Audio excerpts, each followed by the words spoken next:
Nice. Yeah. What you're hearing are the sounds of people everywhere putting on Bombas socks, underwear, and T-shirts made from absurdly soft materials that feel like plush clouds. Yeah, that plush. And the best part? For every item you purchase, Bombas donates another to someone facing homelessness. Bombas. Big comfort for everyone. Go to bombas.com/ACAST and use code ACAST for 20% off your first purchase. That's bombas.com/ACAST. Code ACAST. When you wake up well-rested on a great mattress, everything becomes clear. I do make everything about me. Things you missed when you were tired finally reveal themselves. My passport is in the pocket of the duffel bag I took to Mexico. At Mattress Firm, we know the right mattress matters. We also know that price does too. So if you see a lower price somewhere else, we'll match it. Plus, you get free and fast delivery. Shop in-store or online at mattressfirm.com. The right mattress matters. We'll find yours. Restrictions apply. See store or website for details.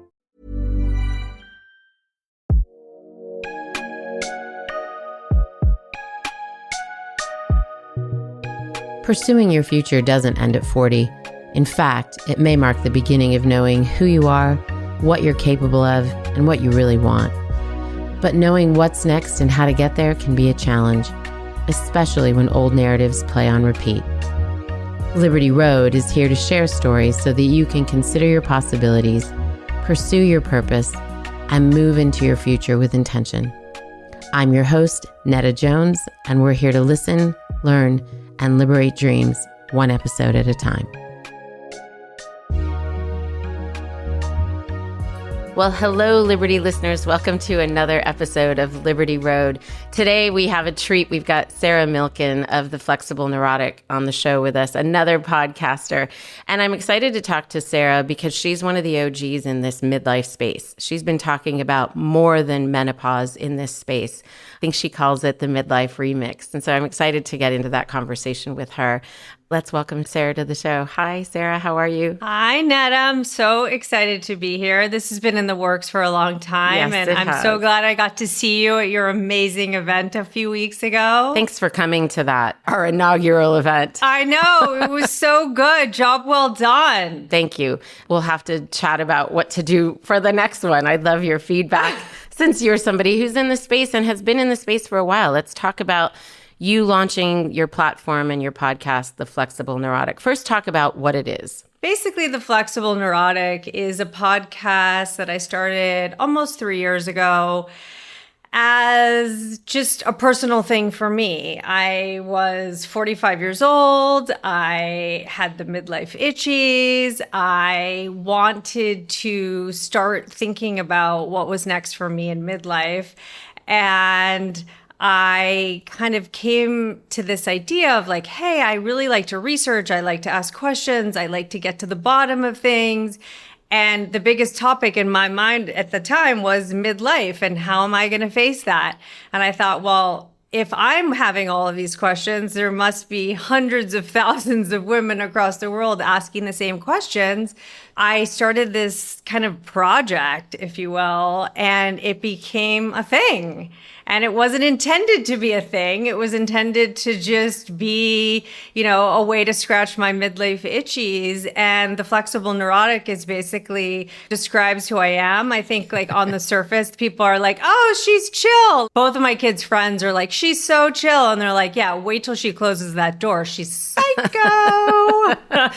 And so I think it's kind of, that's where the Flexible Neurotic came from. It was like, I dig for information until there's no more digging to be left. And then I feel really comfortable with my decisions and my choices. And so that's how the Flexible Neurotic came to be. And the podcast is essentially a platform for inspiring and normalizing the midlife self-reinvention journey, which, as you know, includes so many different things. And it's not just menopause and dry vaginas. It's what's next for us. And it's empty nest. And it's spouses and aging parents and libido. It's so many more things than just what we call menopause. Okay, you've said like 3 things that I'm trying to remember and keep them in order because I want to ask these questions. Which is obviously hard with brain fog, right? Midlife brain fog. That's actually very hard with brain fog.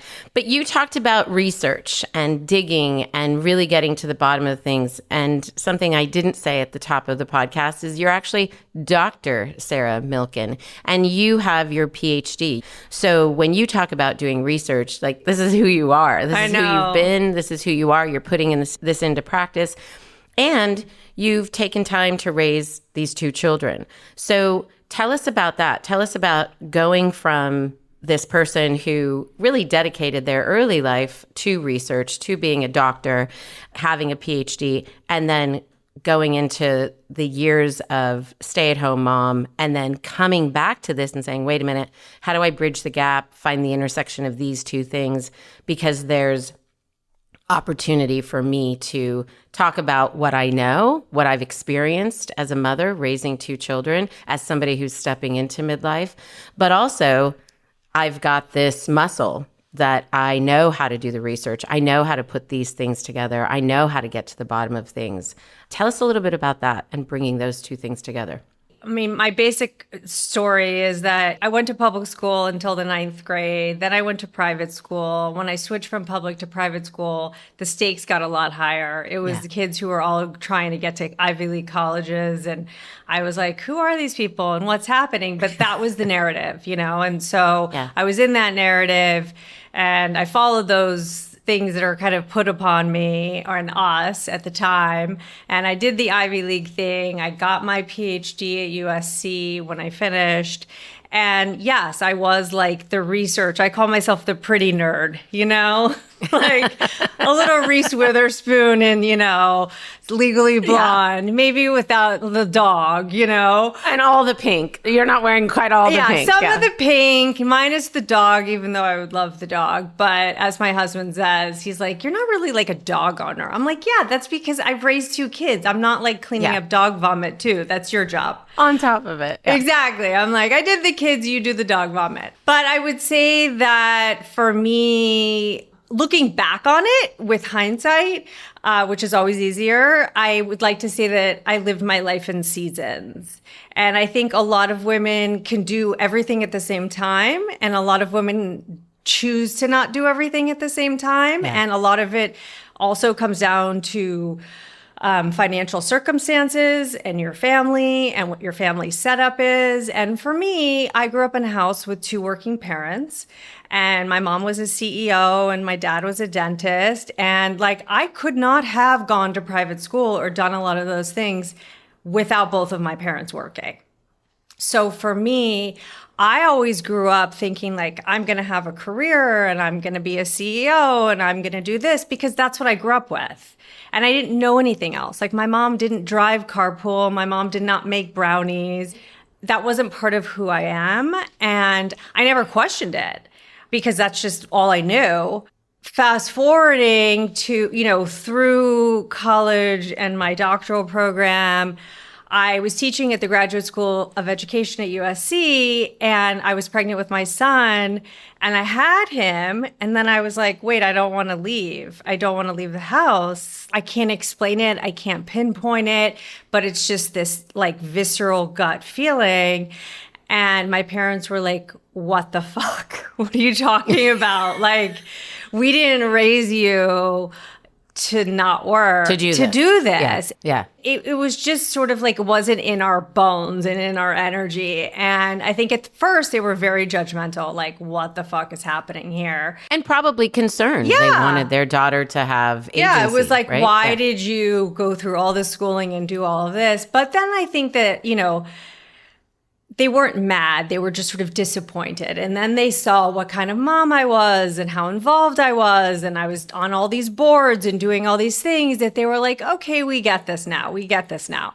Did I think I was going to be a stay-at-home mom for 16 to 18 years? Absolutely not. And every 5 years, I was like, okay, I'm going to do this. Okay, I'm going to do that. And I don't know if it was I was healing ancestral trauma of having a working grandmother That's like a whole other story. My grandmother like came off a boat from Yugoslavia, never finished high school, and ended up being the president of Gucci. Wow. And then my mom being a CEO. So it's like we sort of have this like whole line of working women, and then there's Sarah. You know what I mean? So it was definitely like a change up of like the ancestral line. But it sounds like you've picked up the baton. Exactly. So it's the season thing. So like I did the mom season, and now my kids are 19 and 17. And 3 years ago, I was like, okay, I have a horrendous case of these midlife itchies. I've got to do something, and it has to be something that's my own. It can't be like related to my husband or my kids or whoever. It just has to be mine. And I needed some kind of creative outlet. I'm not an artist. I don't paint. I'm not good at ceramics. For me, like you said, the art is in the research. Yeah. And how do I take all this information that I'm gathering and put it into some kind of creative platform that is relatable, irreverent, slightly sassy, that kind of matches my personality, that other women could be like, oh, wait, me too. Like, I feel like that too. Is she reading my mind? And that's basically how I got here, is taking my research skills from my PhD and kind of putting this lens onto midlife of there's going to be experts that say intermittent fast and other experts who are like, don't intermittent fast and do this and do that. And for me, it's not about deciding for midlife women what's best for them, but it's about curating, gathering, and presenting the best in the field. And obviously, as we know, a lot of times the best in the fields have different opinions. And me as like a researcher, podcaster, content creator, it's let me present these differing perspectives. Let women listen to these experts, try things out, and figure out what works best for them. Because as we all know, what works best for one person doesn't work best for all. Yeah. And it's really a game of trial and error and self-advocacy, which is a whole other topic that we can get into. I totally get what you're saying, and I respect it. And I would say that we're even aligned in that way, that I feel like my job is to be a knowledge broker, just to bring you the information. It's really on you, the listener, the follower, the attendee, to take what you want from it. Yeah. Just like there were lots of ways to go through puberty, there's lots of ways to go through menopause, just like there's lots of ways to have relationships, there's lots of ways to heal relationships. So I think it's really curating that information, as you said. By the way, your son followed in your footsteps. I just put that together, that he also is at UPenn. Yes. That's actually very sweet. And my husband. And your husband. Did you and your husband meet there? My husband and I met in 9th grade in high school. Wow. I know. That's amazing. I know. So you actually have taken the digging a little bit further. You have this whole golden shovel thing. Tell us a little bit about that, why you came up with that. It's more than just kitsch. I think for the people who know me on a personal level or see me on Instagram, like I can be a little extra. There's like a little glitter eyeliner. There could be like some pink fuzzy sweaters, you know, a little extra. I wear makeup even if I'm working out, all the things. I'm like totally exposing myself, but why not? I love it. This is the beauty of being in midlife. Like, who cares? Exactly. You know, when you think about midlife, a lot of times you're thinking about like kind of being in the trenches, for better or for worse, and figuring things out and digging up information and shoveling shit, for lack of a better term. And I think the golden shit shovel was like this symbolic representation of, you guys, it feels shitty sometimes, but we can kind of reframe this and grab our golden shit shovels, take agency, and start digging. Yeah. Because so much of this experience feels like it's happening to us, which it is. Like menopause and the physiological, psychological, and physical changes are just par for the course. They're coming, whether you like it or not. But the piece that we can control is the agency piece. Like, yes, this is happening to us, and we can also take agency and self-responsibility and dig for the things and dig for the golden nuggets that are actually going to be our answers to what happens next for us and how we feel relevant again, how we feel visible again, how we feel recharged in life again, because so many of us have been defined as moms, as wives, as career women. And while those labels can seem very suffocating, they're also very comfortable. Yeah. And it gives us they give us purpose. I'm a mom. I'm a podcaster. I'm a doctor. I'm a businesswoman. But then when your kids start going off to college or getting jobs and moving out of the house, and if your identity label is being a mom, that identity starts to feel like you've been shaken a little bit. And someone says, "What do you do?" And you're a stay-at-home mom and your kids aren't living in the house. That feels weird. Yeah. And you feel like, oh, what do I say now? Oh, I was a stay-at-home mom and now I'm an empty nester. And there's nothing wrong with saying that because obviously that's the honest truth. But I think it's society's expectations of everyone always has to have an answer to what do you do? What do you do? What's your thing?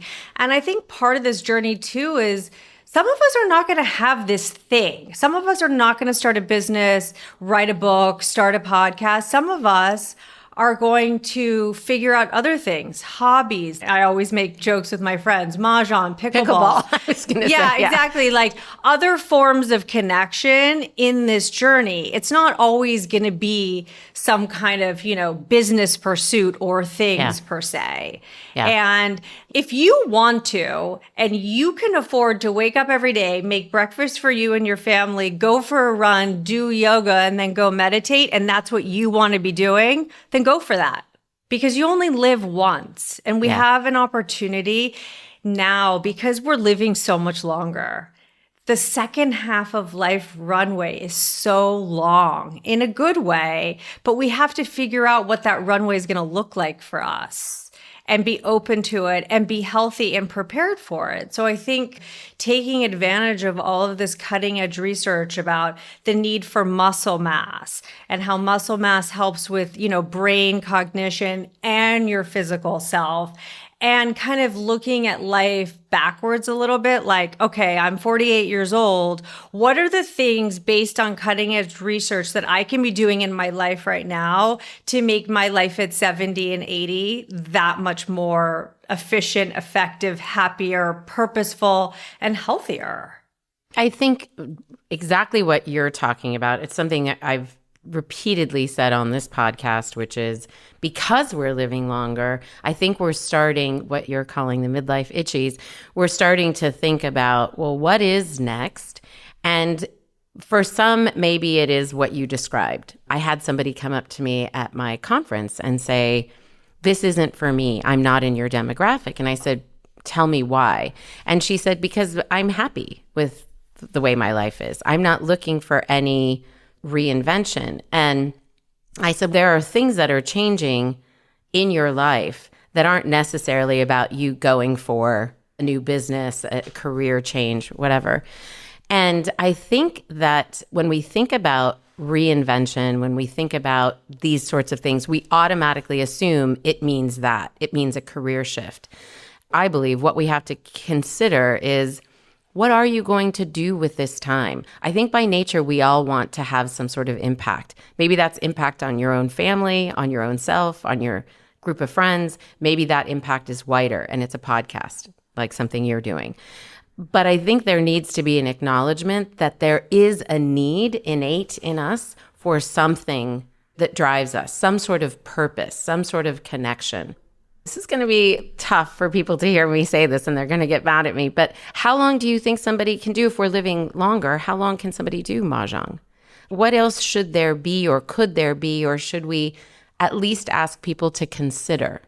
I personally think that whatever you want to call it, it's sort of like with stay-at-home mom, housewife, this, that. There's like 18 different names and titles, whatever feels good for you. But I think for what you're talking about, it's really like this idea of personal evolution and personal expansion. It's a great distinction. Like if I'm at a dinner party, I would want someone to say, what do you do, if they had to ask that? Because sometimes people don't have good conversational skills, and that's like the first thing they ask. Sure. Which is obnoxious. And it's funny because I asked my husband once, I said, like, oh, what does that guy do? He's like, I don't know. I said, I don't understand. You just like had a whole conversation with him. He goes, Sarah, I don't ask people what they do. That's like a very off-putting way of like introducing yourself and having a conversation. And I really respected that. And I took that with me and I was like, yeah. And I thought about it because I've had the same thing happen to me for the past 18 years. It's like, well, what do you know? You're just like a stay-at-home mom. It's almost like they're deciding if they should dismiss you or if you could do something for them. And then I felt like a lot of the time I was justifying it. Like one guy said to me in the school parking lot in elementary school, he made some comment to me like, what the fuck do you know? Whatever. And I was like, well, I mean, I do have a PhD and I am a trustee on the board at the school that your kids and my kids go to. And he was like, oh, I thought you were a housewife. And I was like, yeah, no, I am a housewife. And there's that and word. And I do all these other things too. But I guess going back to your main point is I almost wish that like your answer could be at that dinner party. I'm a self-expander. Yeah. Like I'm taking up whatever I feel that week feels good for me. Like I'm going to try that meditation class. Like, oh, I'm going to, start taking up the Torah reading class that I've wanted to do for 20 years and haven't done. I'm going to learn a language, finally start to take care of my body. Exactly. Like, even if it's as simple or not simple as, I'm going to start walking 10,000 steps a day. Mm-hmm. Or I haven't read a full book in a really long time. And I think that if we can get over the judgment piece of like, how big is your hobby or how purposeful is your hobby? Because I think there's a place for mahjong and I think there's a place for pickleball. And I also think there's another place for, I don't know if it's like religion or spiritual connectedness, something like that. Because if we look at the world today and everything that's happening in it, I think there's so much of the hate and the anger and the disconnection is because there isn't this spiritual fulfillment. If you look at 18 to 24-year-olds, like their religion right now is TikTok. Yeah. We're in this like spiritually vacant place.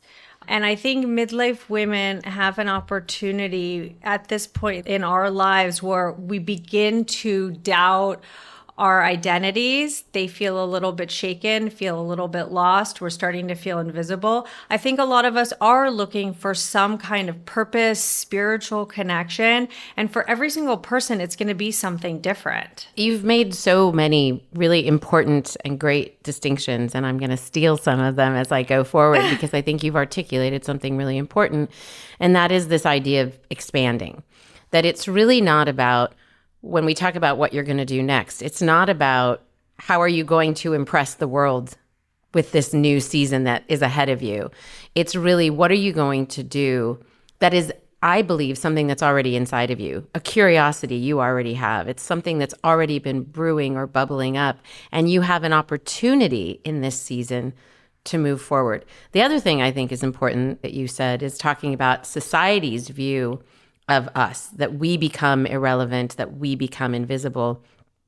And what I think is so great about what you and I have been a part of, what you've been a part of for 3 years, is owning that ourselves. Let's not wait for society to decide if we're visible or invisible. Let's take it upon ourselves to move into this season and to discover what's next for us.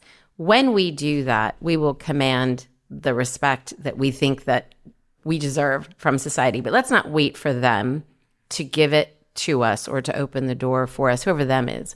Let's take it upon ourselves. The other thing I think you've said that's really important is this idea of this spiritual vacancy, right? This space that people are trying to understand and reconnect and find meaning in. And I've gotten on this soapbox before, and I'm going to do it again. But women in midlife have an opportunity to be healers in this space, to call attention to these things that, we've lived a little bit of life. We know a little bit of what it's like to be connected and what it's like to not be connected, what it's like when we're living in political harmony-ish, and what it's like when there's such discord that the world feels upside down. And I think when we kind of look inward and we look at what our own curiosities are, oftentimes those things can heal another person. What you're doing, your midlife itchies, are something that brought other women to your podcast to say, oh my gosh, I'm not alone. They became connected to you, to your story, to themselves. They didn't feel alone. That's because you took it upon yourself to identify your own curiosity, lean into it, do something about it. And the full circle moment is that you gave that gift to somebody else. That's where I think there's opportunity for women in midlife. And do they need to start a podcast? No.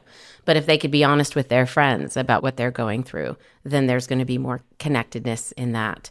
If people could start to discover and expand that vacant space in themselves, they can start to heal their own issues, their generational issues, to go back to your grandmother. And that's amazing, by the way, that she didn't have a high school degree and became, what was it, the president of Gucci? The president of Gucci, yeah. That's amazing. There's a book ahead of you. Okay, yeah, you write it with me. Okay, it's a deal. Let's take midlife together. But I appreciate everything you said. Thank you. Oh, of course. And I think it's true. I think you're bringing some things into the light that we can sort of inspect and say, wait, there's a lot here that Sarah's talking about. Which leads me to my next question. I think part of your popularity, the popularity of your podcast, your kitschiness, your fun, is that we do have a sense that Sarah's kind of my BFF in the midlife space. She's keeping it real. She's telling me what I need to hear. She's making me not feel alone. Do you think that's part of the magic of what you've been doing and why you've had so much success with the podcast? 1,000%. I think for me, and I've talked about this before on my podcast and other people's podcasts, at the beginning when I first started, I didn't even have social media. I had never been on Facebook. This was 3 years ago. Yeah. I had never been on Facebook, never been on Instagram, nothing. And so for me, it's been this kind of very revealing journey. So when I started the podcast, what was happening was I was very revealing in the podcast. I was for sure myself. I was like, this is what's happening. My vagina's on fire. Sex, oh my God, get away. Rogaine in my hair every night, the whole thing. But then on my Instagram, because that felt even more public to me than the podcast, because the podcast, somebody has to go through 16 steps to listen to your podcast. You know what I mean? They have to find out about it, get on the platform, find the episode, blah, blah, blah. But Instagram is a little bit more accessible. You just feed the machine and people view it. Yeah. But what was happening, I found, was the authenticity of my Instagram wasn't matching my podcast. I was talking very deeply on my podcast, but my Instagram was not authentic, but it was much more closed. I wasn't talking about my husband. I wasn't talking about my kids. I wasn't talking about my vagina. I wasn't talking about my sweating armpits and all of the things. It was just more like, hi, this is my podcast and this is what I'm doing and this is what the episode's about and here's my dog and whatever. No one else said anything to me, but to me, I was like, okay, I know that I should be keeping my Instagram a certain way so that my kids don't hate me and my husband doesn't think that I fell off the cuckoo's nest. Yeah. But at some point within the first few months, I said to them, I was like, look, you guys, I know that my Instagram gives you full on cringe and you want to crawl under the table, but I just need to let you know that I need my Instagram to match my podcast. So there's going to be some more revealing things and I'm going to be showing pictures of you and annoying the fuck out of you and all the things. Do I take stuff down that they don't like with the way they look? Sometimes. All the time, no. But I really needed them to understand that part of my brand and my personality just as a human being is a little TMI. Well, part of your life is them. Right, exactly. Yeah. And so I can share to a certain extent. I think my kids have probably muted me at this point. Which is fine. They haven't blocked me. Yeah, it's great. Which what is they great. don't know won't hurt them. Exactly. All their friends follow me, which is great. They see all my stories and whatever. But I've known them all for so long, it doesn't even matter. Yeah. And he's like, please don't let my college friends find out about you. I'm just kidding. Most of them already have, and it's not a big deal. But they realize that. But yes. Going back to your original question, I think that the relatability factor is probably the biggest one. And going back to another point that we were talking about before is I think that midlife women need to find some person, mentor, or thing that inspires them. So I might be your person. You might listen to my fuck and my this and my that and be like, she's my BFF, she's my person, I totally get this, I'm in. You might listen to me and be like, that's too much for me. I need someone who's like straightforward, to the point, here's your information, here's the encyclopedia of menopause, and I'm happy with that. Then I'm not your person. But if you want to have like this BFF, you're sitting at my table, we're having a shoot the shit conversation about all things ranging from Israel to my inner bitch, then I'm your person. And I think that that has been the quick success of the brand and the podcast that people see. Which is, I think, a great lesson in any endeavor, any entrepreneurial endeavor, where I expand entrepreneurship to include writing a book, starting a podcast, Yeah, for sure. starting a nonprofit. Any creative kind of outlet, I think.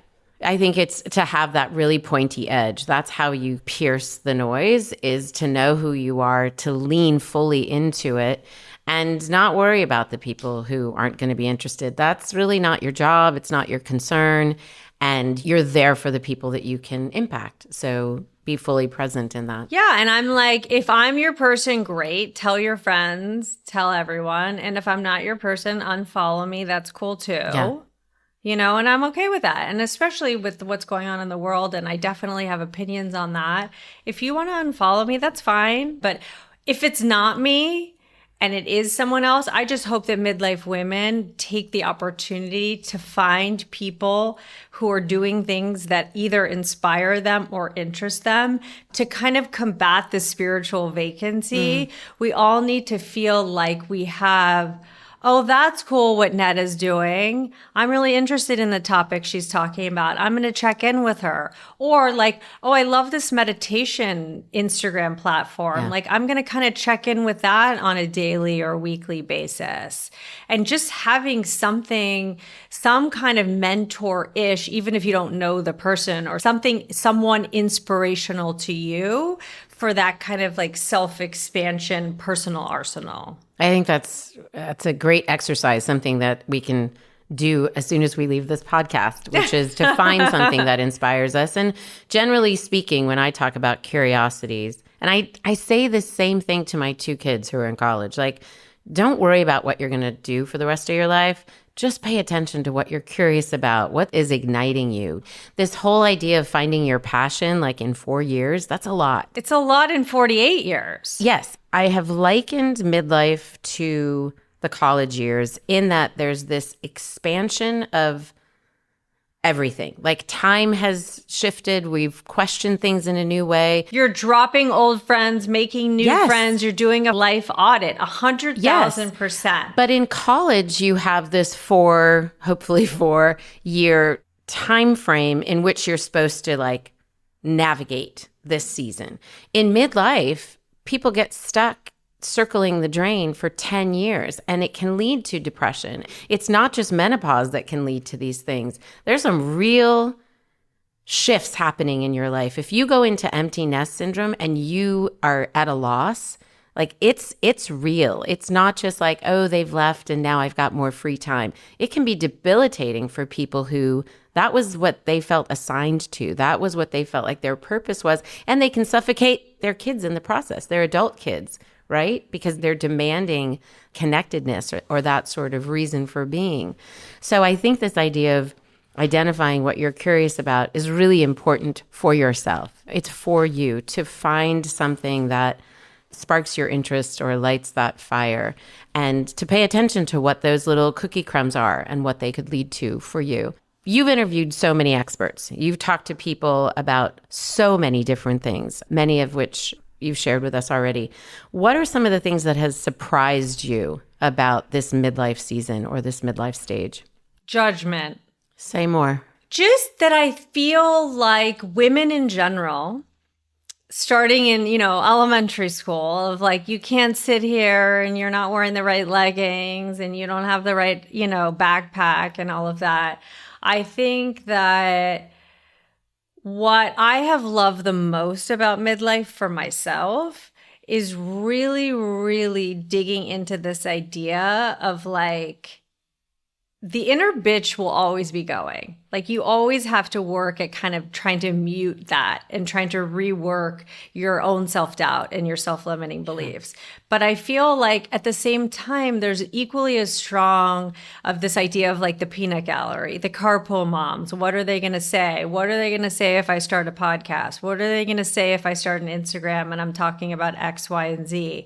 And I think so many of us get stopped and stuck with the idea that other people are going to be judging us. Mm-hmm. But I think what has surprised me the most is the fact that people aren't judging us as much as we think they are. Yeah. They don't have time to be thinking about what we're doing on a daily basis. And if they do, they need to find a hobby or a part-time job. Yes. You know what I'm saying? And I think a lot of times we use that as an excuse to not pursue the things because we're like, oh, well, she's going to think this and my mom's going to think that and this person's going to think that. So it's easier just to not do anything. And I really like this idea of doing you, whatever that is. Like, I get Botox. I'm not ashamed of it. Yeah. Like, that's what I do. It's like, do the Botox, don't do the Botox, but don't judge other people for what their choice is. Yeah. You know what I mean? Yeah, I do. The only place where I do judge right now, to be honest, Netta, and I probably shouldn't say this, are people who are not speaking up during the world events. Like, you don't have to like start an Instagram campaign or start a rally, but at least, just sort of speaking up for humanity. Acknowledging what's going on. Yeah, acknowledging what's going on. And like, to show up at a dinner party and like nobody's talking about it, it's like it's happening over there. That's like, oh my God. But in terms of doing you, we're in a place right now in midlife where we've sort of earned the right to be self-obsessed, not in a narcissistic way, but in a like, hey, I'm 48 years old. Like you said, I've lived through some experiences in my life. I've experienced, making friends, losing friends, having people agree with me, having people disagree with me. And by the time you get to midlife, it's like you've earned the right to just do whatever the fuck you want to do. Yeah. And if someone's going to judge you, they probably shouldn't really be part of your life. Yeah. And that's okay. It feels really hard. And it doesn't feel good in the moment. It feels hard, but there's something precious about being able to say yes and no at this point in life. Yes. Yes, this is what I'm leaning towards. Yes, this is what I'm moving toward. No, these relationships aren't serving me anymore. To me, it's less self-centered and it's more responsible. Be responsible for who you are and what you were created to do. Be responsible for the voice that's inside of you. Take responsibility for being fully Sarah. That's what you owe the world. Yeah, and it's like you're kind of like trying to fight this herd mentality of like, well, everyone else is doing this and everyone else thinks this and everyone thinks this in the world and that in the world, blah, blah, blah. It's like, well, what do you think? Yeah. What feels good for you right now? Because for a lot of our lives, we're doing things because we're checking boxes.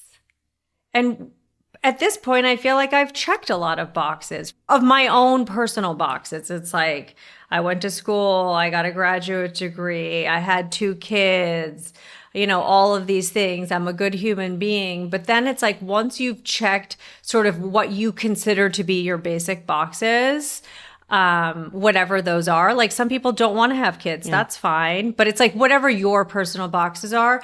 But once you've checked those, it's kind of a cool space, like we were talking about earlier, of figuring out those curiosities. But I think some of us get stressed, including me, of like, well, what if I don't have that like secret passion? Yeah. Or like, what if people are like, well, look back to what your past enjoyments were. Well, maybe I didn't have like that many things. Like maybe I wasn't like a flamenco dancer at one time, or like I wasn't a painter in elementary school and suddenly I want to go back to that. And I think women sometimes judge themselves because they can't immediately think of what their passions are. What that is. It's like the college student. Well, what do you want to do with your life? And that's why I like this idea of the self-expansion, because it's like, well, this week it might be meditation. The next week it might be 10,000 steps. The next week I might be taking an art history class. I don't know. Like my husband like said he would never play golf. Like he thinks he's like a professional golfer now. But like it works for him right now. It sounds like what you're saying is giving yourself permission in any of those directions. Yeah, and to be okay with you don't always have the answer. Yeah. And it's very hard when you're a control freak like myself to live in murky waters. Yeah. The problem is with midlife, sometimes there isn't a plan. Yes, I think that's actually how a lot of us are feeling. You know, you wake up and you're like, what's my structure today? Yeah, there's no agenda. I want to go back to something you said, which is by the time this podcast goes out, sadly, I think we will still be in the same, a very similar state. I'm sorry to say that. And that is what is going on in Israel and the conflict in that region.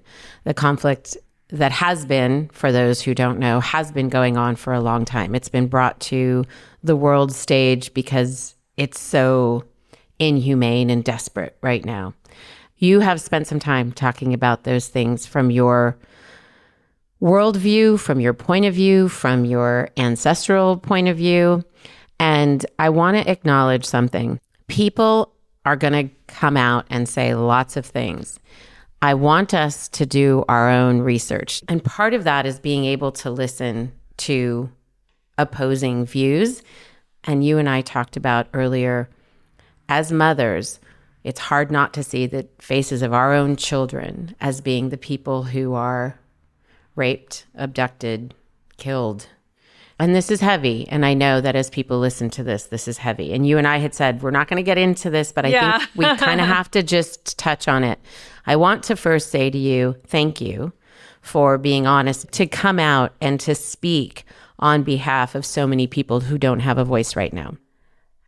I think it's important that we not shy away from these things, but that we respectfully approach them with as much humanity and as much homework, historical homework, but also just recognizing these are human beings, people. These are human beings. Let's talk about humanity. So sometimes for us, all we can do is come on and say, I'm sorry for the conflict. This is a difficult time. We as a platform, as an Instagram, as a whatever you have to offer, want to be a safe space, but we want to be a space where we can have conversation too. So thank you for being one of those spaces. It's hard to have you on the podcast and not acknowledge that. I know. I always just like to say to people, this is your platform. This is your place. Like, you know, some people talk politics, some people don't talk politics. And like we talked about before we recorded, I just like to be respectful of that, you know, because I know that like with my podcast, for 3 years, I haven't spoken about politics. That hasn't been a thing for me. I've really kept that out of the midlife space. But this, to me, felt like it wasn't just politics. Mm-hmm. It felt like humanity. Mm-hmm. And I feel like as a midlife woman with a midlife platform, and many of us happen to be moms, it was a huge omission for me not to speak up. Do I want hate mail and people unfollowing me and blah, blah, blah? Like, no, of course not. That's not ideal, but I'm okay with that. If that's, look, I want a platform where people feel safe and people feel comfortable. People can have differing opinions, but we're not nasty to each other. And I can't even tell you how many messages I've gotten from people thanking me, and they're not even Jews. Yeah. They're like, thank you for posting things. I feel like if I have a certain number of followers following my podcast, following my platform, and I'm not talking about humanity, it just doesn't seem right to me. As we know, with all these other marginalized groups, we've like changed curriculums, we've changed our school books, we've adopted new ways of thinking and new lenses. It sounds like you're putting your money where your mouth is, so to speak. Everything you said at the front and in the middle of the podcast about who cares what somebody's going to think, we get to do us, right? This is that opportunity. And for you, it has been to lean into this and to question this and to shed light on it, to bring attention to it.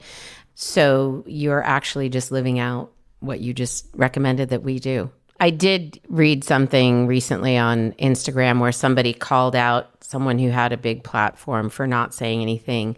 And his father is passing away, is in the process of that. And he said, let's be sensitive to people who have their own heartache right now in their life. And so I want to say that because I realize that as you and I are having this conversation, there are people listening who are going through their own heartbreak. I totally appreciate that. In the same home, in Right. the same house, across the street. And so we want to hold space for all of those people. If you and I are saying, hey, you be you, you do you, then we're giving permission for those people as well. Having said all that, thank you for the work that you're doing. Oh, thank you. Yeah. And I think there are some people who can come online and say that. Yeah. And just say, hey, you guys, thanks for being here. But to acknowledge what's happening. Yeah, just to acknowledge what's happening. Thanks, Sarah, for that. I'm going to totally shift gears Yeah, for a let's second. do that. Let's do some non sequiturs. What has surprised you about launching this platform and podcast? You're 3 years in. It has been an entrepreneurial endeavor. It has been something that's probably taken you at times out of your comfort zone. And at times it's been like, this is totally who I've always been. And I finally have a platform to be this dynamic personality. What has surprised you about this journey? How fucking hard it is. There's that honesty again. I love it. I'm like, I mean, look, I wake up some days and I'm like, I love this. I can't imagine myself doing anything else. And then there's other nights like my husband will like come home from work and I'm like, this is so hard. I don't get it. Everything is a curveball. But I think that if you can, like I said before, figure out how to be less of a control freak and figure out how to be okay in murky waters and to be okay with not having 100% 10-step plan all the time. I think my whole life has, I don't want to say performative because I feel like that is like judgmental of myself, but I've lived in a very sort of performance-driven linear approach of like, okay, go to this school, check, do this, check, do this, check, like this very linear trajectory to going to a place in midlife where we don't really have as many external benchmarks. It's not like, okay, graduated from college, check, did this, check. It feels curvilinear and it feels swampier, and we don't have as many external validation check marks. So we're like, am I doing a good job? Am I okay? Am I being meaningful enough? Yeah. We all want to be seen. We all want to feel heard. We all want to belong. And I think sometimes in midlife, because we don't have those check marks, other than like, what's your weight? What's your A1C insulin level? What's your muscle mass on your DEXA scan? Do you know what I'm saying? Yeah. That it's sometimes hard to wake up because you're like, I don't have a test to take today. I don't have a report card to get today. And it's kind of creating your own midlife report card, for lack of a better term. Yeah. And like we said before, maybe that report card is, what self-expansion thing have I done this week? Did I do my 10,000 steps today? And being okay with that. It's almost like you can see it as a desert that's ahead of you. Like, how do I walk through that? Or you can see it as the Wild West gold rush sort of opportunity. There is something to move toward, even if you don't know what it is. And that feels really hard sometimes. Yeah. But I think this idea of having a lens of seeing what is nourishing and what is additive versus this makes me feel yucky and I don't want to be here and I don't want to be doing this.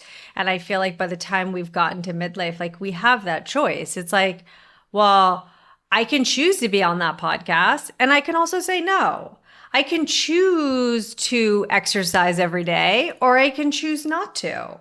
But I think getting to this point historically for myself, I have had a harder time saying no and saying a no because, well, what if I'm judged if I don't do X, Y, and Z, or if I don't join that committee, or I don't, do what other people think I should be doing. Right. And I think at this point in our lives, it's kind of awesome to be able to say, like, yeah, I'm choosing to do this because I want to. I mean, do I want to work out and do weights? No. I will not lie about that. But you do them anyway. I've seen it on your Instagram. I'm talking about the dumb weights. Like we say to our kids, shit is hard. Yeah. Life is hard. And sometimes we have to do shit that we don't want to be doing, but we need to be doing. And I feel like certain health things in midlife are have-dos at this point. There's too much research and evidence and information out there. It's basically saying, do these, 5 things, and you will ensure yourself a better later life. Yeah. But it's hard to do those things. It's hard to get up every day and be like, okay, I'm going to lift the weights today. That sounds fun. It's a lot more calm to just scroll Instagram. I mean, if there aren't world events happening. But doing shit we don't want to do and leading into it, it's kind of an interesting paradox because you're a midlifer who's earned the right to not do shit they don't want to do. But then at the same time, these 5 things you need to do, even though they're hard and shitty and sucky and feel really terrible. But those things that you do, it's back to this responsibility thing. And I think it's a good responsibility. When you take care of yourself, you're around to do the things that you love. 100%. When you take care of yourself, you alleviate, hopefully, not in all circumstances, but you alleviate other people from having to take care of you. If you're being responsible with your own health right now, it impacts more than just us. Just when we think we're being self-centered, actually we're not. And I also think it helps if you have friends and family who believe in the same thing. Sure. The fact that my husband works out and he's like, okay, I'm going to work out. And then I'm sitting in the sauna and I'm like, okay, me too. Okay. I'll come with you. I'll come with you. Well, let's hop into our Fast 5 because I think part of what you're talking about is these things. What's something that you do on a daily basis that keeps you grounded? Let me think about what grounded is. I'm not a big meditator, I have to be honest.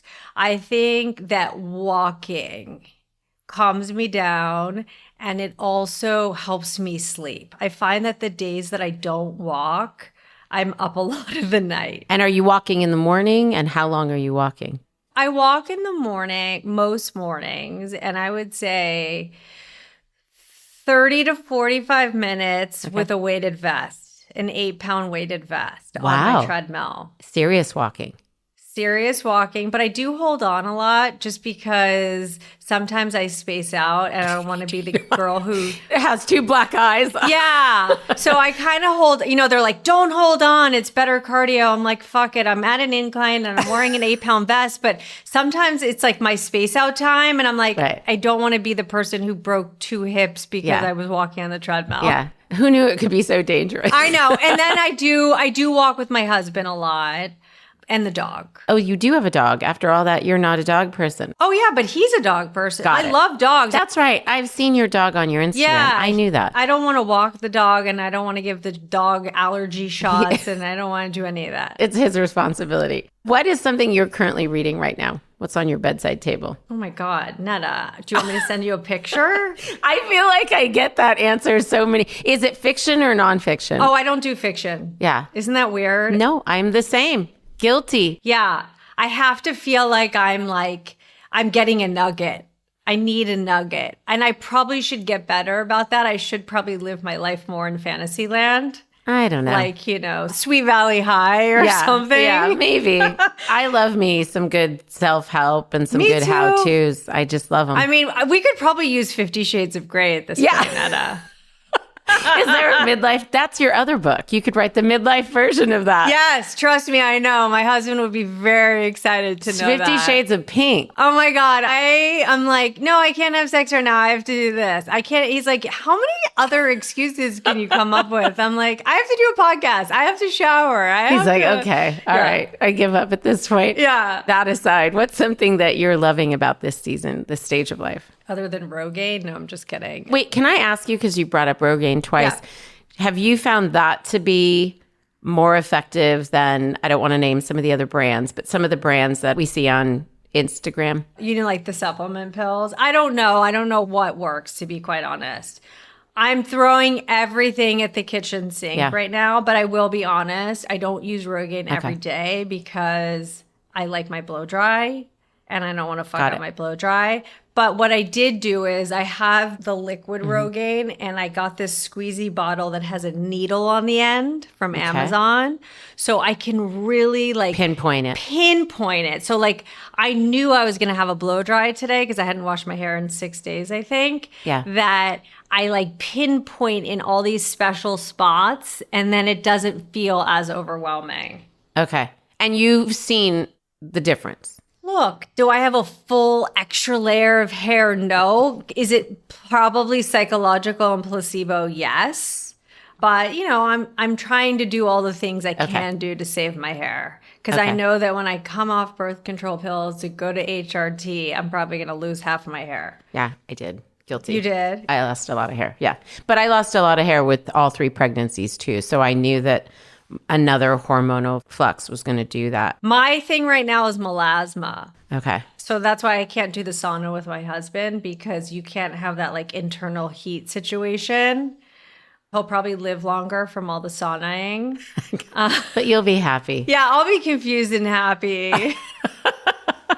That's okay. That sounds like my current state. So it's fine. It's fine.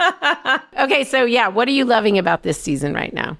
I've always been a kind of do me kind of person. Like that's just my personality and pretty confident in my decisions. But I think that living midlife out loud publicly has been fun. Yeah. I mean, my kids and my husband would be like TMI, but I think that they have seen other, you know, women's responses to it and like really connecting to it, that they get it. And I think that living midlife out loud and making women feel seen and heard and not like the only one feeling this way and just kind of having these open conversations like I'm having with you and having women feel like they have a seat at the table too, even if it's the complaining table. It's okay. It's a table. Right? We gotta. It's where we connect. Exactly. Your second child is a girl, right? Yeah. Okay. What would you say to her about midlife? That it doesn't have to be frumpy and lumpy. Yeah. Not just aesthetically, but psychologically.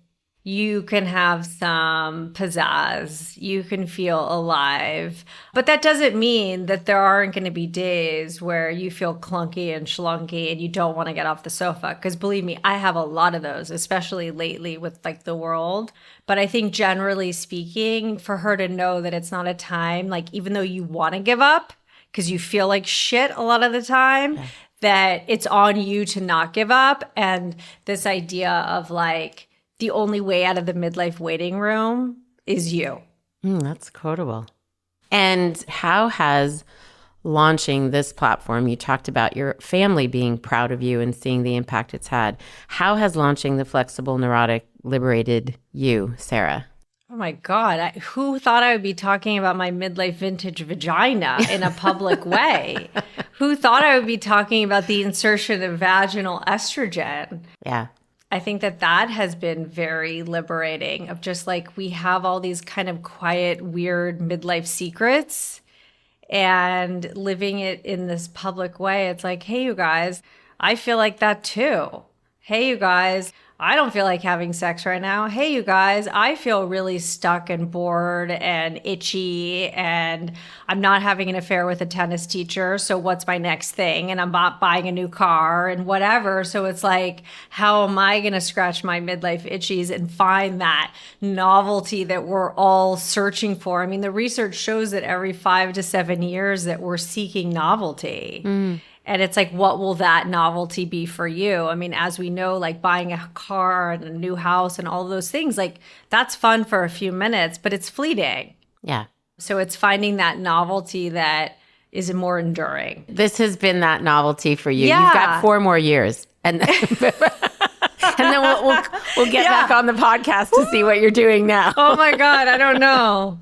Sarah, thank you for saying yes to this. conversation. It's been so fun to have you on. Thank you for having me. Absolutely. My pleasure. And Liberty listeners, thanks for taking this time to hang out with Sarah and learn a little bit about what she's doing. Please follow her at the Flexible Neurotic, and we will have her handles in the show notes for you guys so you can go see all the things that are pink and dry vagina and her dog and her kids and all of it. And we can shovel shit together. And the gold shovel. It's a gold shovel, right? Yes, it's a golden shit shovel. You can go see it for yourself. Until next week, we'll see you guys then. Bye for now. Liberty Road is broadcast on all platforms: Apple Podcast, Spotify, Stitcher, Google Podcast, and more. If you like what you've heard, please follow, rate, and review Liberty Road on Apple Podcast and Spotify. It helps us to know if these episodes are inspiring and equipping you to move into your middle third with intention. Liberty Road is created by executive producer Netta Jones, supervising producer Elizabeth Wyndham, producer Julia Wyndham, and music by Jack Jones.